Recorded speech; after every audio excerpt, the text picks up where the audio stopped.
Bonjour à tous, bienvenue sur 01net TV pour un épisode un peu spécial. Aujourd'hui, on a chaussé les crampons et on va jouer un match de foot devant 50 000 spectateurs, des spectateurs un peu particuliers, vous allez voir.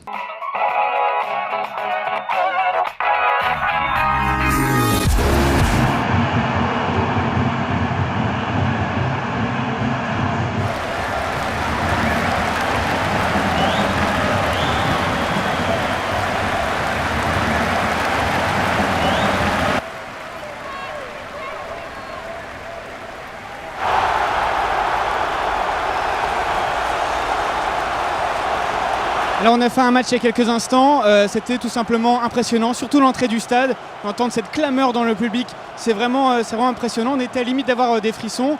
C'est vrai qu'après, quand on joue son match, on a tendance un peu à oublier la clameur du public, on a tendance un peu à oublier ces cris dans le stade, sauf quand il y a but, sauf quand il y a des grosses actions, mais dans l'ensemble, c'est vraiment très impressionnant. Alors, comment ça marche, comment ce dispositif fonctionne, on va le voir tout de suite.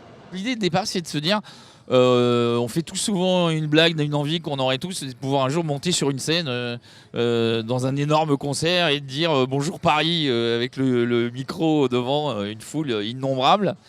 C'est la même chose, bien évidemment, transposée au football.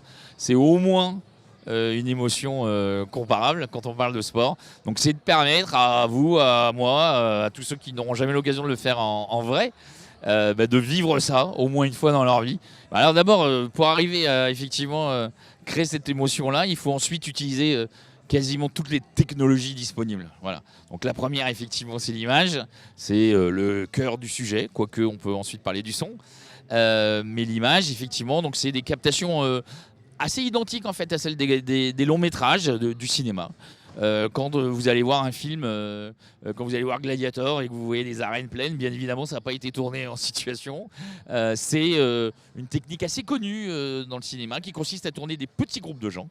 En l'occurrence ici une cinquantaine de supporters qui vont vous faire toutes les émotions possibles et inimaginables que vous allez capter. Et ensuite, ce groupe de supporters, vous allez le décliner, les séparer, faire d'autres sous-groupes, etc. pour mélanger tous ces gens-là, les multiplier. Et vous retrouvez au final avec ces 50 personnes qui vont composer à eux seuls une arène complète. On a 20 vidéoprojecteurs accrochés sur une grille technique au plafond. Un schéma assez complexe pour être sûr qu'aucun faisceau n'en recoupe un autre.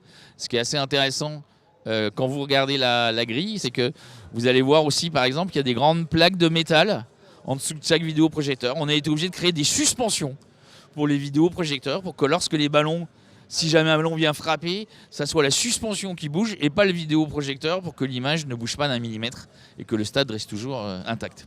Alors le son, d'abord, c'est effectivement des captations au départ, c'est des sons existants et c'est des captations spéciales. On est allé à Gerland, on est allé au stade Vélodrome, donc je vous rappelle que c'est le stade de l'Olympique de Marseille, pour effectivement avoir toute une palette de sons, de vrais sons de stade. Et ensuite, bien évidemment, de retravailler ça en studio, de mixer tout ça.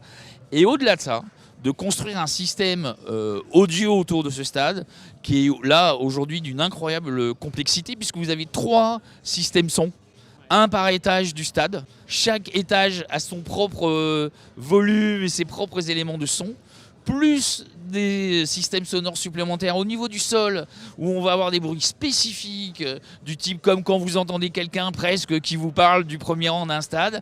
Donc vous avez des voix parfois qui viennent en plus tout le système de son. D'imaginer créer dans un centre de foot à 5 un court central où on peut jouer dans un vrai stade qui coûterait forcément quelques euros de plus que ce qu'on peut louer à côté. Moi je pense que c'est une voie possible. Il y en a peut-être d'autres.